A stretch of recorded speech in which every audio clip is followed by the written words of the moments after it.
Okay, Elizabeth, do not mess this up. This is TEDx. What if I forget what I'm supposed to say?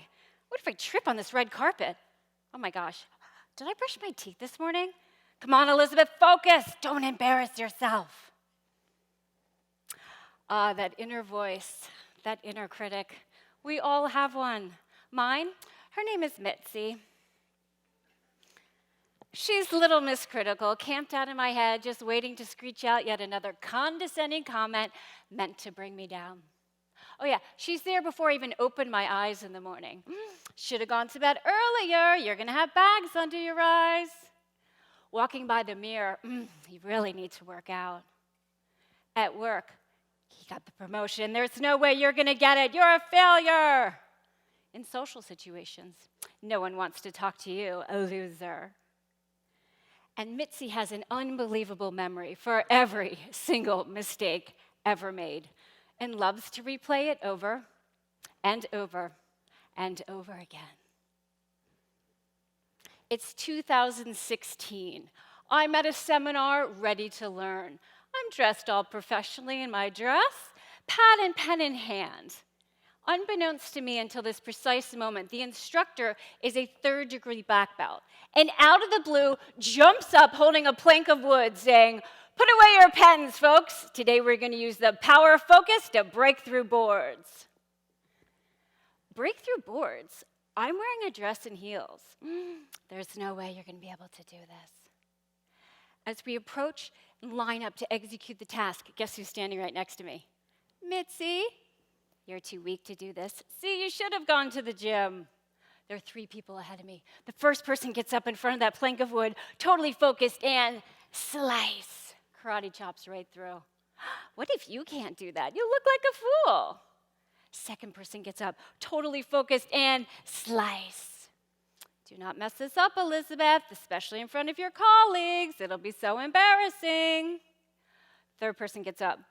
I'm next. Third person gets up, focused, and ha, ha, ha. She fails to slice right through. She leaves a few moments later with a bruised hand and probably a bruised ego. And I'm up next. As I approach that plank of wood, Mitzi is in a frantic frenzy of self-doubt. She's shouting at 110 decibels. Right? The crowd around me is cheering, but I can't hear it because that inner critic is drowning me out. What if you can't do this? You'll be so embarrassing. I go up to that board. I will not let it beat me. And slice. Except it wasn't my hand that went through the board. It was a rip up the back of my dress. Oh, yes. You see, when we focus on the board, our hand stops at the board. Just like when you focus on any obstacle, that obstacle can stop you in your tracks. When we focus on our inner critic, it limits us. It controls us. The inner critic can take over your life. And in fact, we are facing a global crisis that no one is talking about. Our inner critic has become obsessed with conditional self-worth. And the majority of us have conditional self-worth without even realizing it. So what is conditional self-worth? Well, conditional self-worth means I believe in myself if, and only if, certain conditions are met. And those conditions vary from person to person. So it may be, I believe in myself if I receive a certain number of likes on social media, if I get an A, if I get a compliment, if I'm a member of a certain group or have a certain title. Right? I believe in myself if. And this impacts every single facet of your life because what goes on up here controls what goes on out here. Mitzi determines your worth based on certain conditions, like how you compare to others. And we see this supported in the research that consistently shows that the longer people spend on social media, the more likely they are to be depressed. Why? Because they're comparing themselves to others. Look at how perfect her life is. Look at how pretty she is. Let's remember, folks, everybody looks good with a filter. So what does conditional self-worth look like in its natural habitat? Well, for one thing, perfectionism. That all or nothing, perfect or failure, perfect or why even bother mentality. It's got to be perfect or else you're a failure. Conditional self-worth. Impostor syndrome. I have a lot of clients who struggle with this. It's the notion that you're in way over your head and people are going to figure it out. You're not good enough for this role. People are going to see what a fraud you are. Conditional self-worth. Bullying, cyberbullying, the skyrocketing rates of cyberbullying.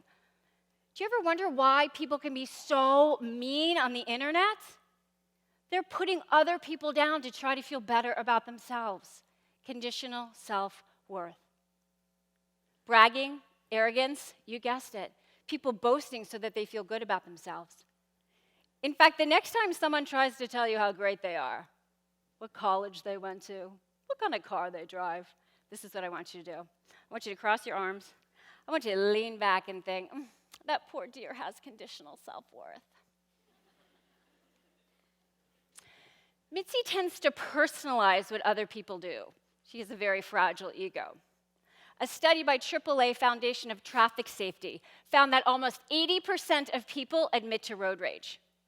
80%. So you're driving down the highway, life's great, someone cuts in front of you, and you think, who do you think you are? You think you're better than I am. In reality, they aren't thinking of you. Right? Not because you aren't worthy of being thought of, but because they're in their own mind. And Mitzi is very threatened by other people's differences. Diverse opinions, backgrounds, perspectives, cultures, beliefs, they make Mitzi very uncomfortable. And when your inner critic is uncomfortable, she tends to share that stress with the people around her by putting them down. In fact, the only time your inner critic actually supports you is when your inner critic is so threatened by other people that it feels the need to put them down. His opinions are different. They're bad. He's wrong. You're right. For your inner critic, it's either Mitzi's way or the wrong way. As a clinical psychologist who's worked with clients for over 20 years, I can tell you we all have an inner critic, unless you're a true sociopath. But aside from that, we all have an inner critic. It's louder at sometimes than others, but we all have one. And I work with high-performing clients, people who on paper are very successful, even they have an inner critic. So what can we do? Well, some people think that the opposite of having an inner critic is to think that you are the best. But really, narcissism and entitlement, those are types of conditional self-worth because you're still comparing yourself to others. And superficial affirmations don't tend to work either, right? Trying to convince yourself, I believe in myself. You know what your inner critic says? No, you don't. So, are we doomed? Well, that depends. Every single person is good in their core. Each one of you has an inner light that you're meant to shine and share with the world if your inner critic lets you. But with conditional self-worth, it can really darken your life. I didn't get enough likes on social media. She's so much prettier than I am. I can't believe I just said that. I'm missing out on all the fun by staying home. These conditions prevent our light from shining. Now, the antidote to conditional self-worth is something that I call unconditional self-worth. That's when you no longer place limits of your value as a human being. And when your unconditional self-worth emerges, you can control that inner critic and your light can shine. Unconditional self-worth means you believe in yourself regardless. It's based on your values, accepting yourself and others. And focusing on unconditional self-worth helps you overpower your inner Mitzi. So when your inner critic is telling you, you totally messed that up, your unconditional self-worth reminds you, it's not failure, it's data. We can learn and grow from that. She got the promotion, that means you lost. I'm happy for her success, and I know that I can be successful too. You totally messed that up. You're a loser. I got this. I can handle anything. He has different opinions than you. He's wrong. You're right. I love hearing other people's perspectives and can learn so much from them. When we focus on unconditional self-worth, we can control our inner critic and our inner light can emerge. So, how can you cultivate your unconditional self-worth? Well, one way is to apply the values that are most important to you. Values? Do I have values? Can I buy values? Do I have to go to a Tibetan monastery to figure out my values? Luckily, it's not that difficult. So let's do a quick experiment, a quick exercise. I want you to identify someone who you admire, someone you look up to. Just picture that person right now. It may be someone in your life. It could be a famous figure, even a fictional character, right? You got that person in your mind? Now, what's one thing about that person that you admire? Maybe it's their tenacity, their sense of humor, their ability to handle stress, their confidence, their compassion. That characteristic that you admire in someone else is also what you admire in yourself. That's so good, I'm going to say it again. What we admire in other people, we admire in ourselves. Right? And when you apply the values that are most important to you in your life, that's when your unconditional self-worth can emerge. So what's one thing you can do today to apply that value? For example, if you chose tenacity, maybe you're going to stop procrastinating and start tackling that project that you've been avoiding. If you chose compassion, maybe you're going to pick up your phone and call or text a friend who's going through a tough time. And please keep in mind, it doesn't have to be perfect. So if you chose compassion, your first step doesn't need to be moving to Africa and building water wells for 3 months. It could be something as simple as looking at the barista in the eye and saying, "Thank you," when you get your coffee. Or writing a quick note to a teacher from your past who continues to have a positive impact on you. When you apply the values that are most important to you, your unconditional self-worth can emerge. And when that happens, your happiness, your relationships, your life, everything flourishes.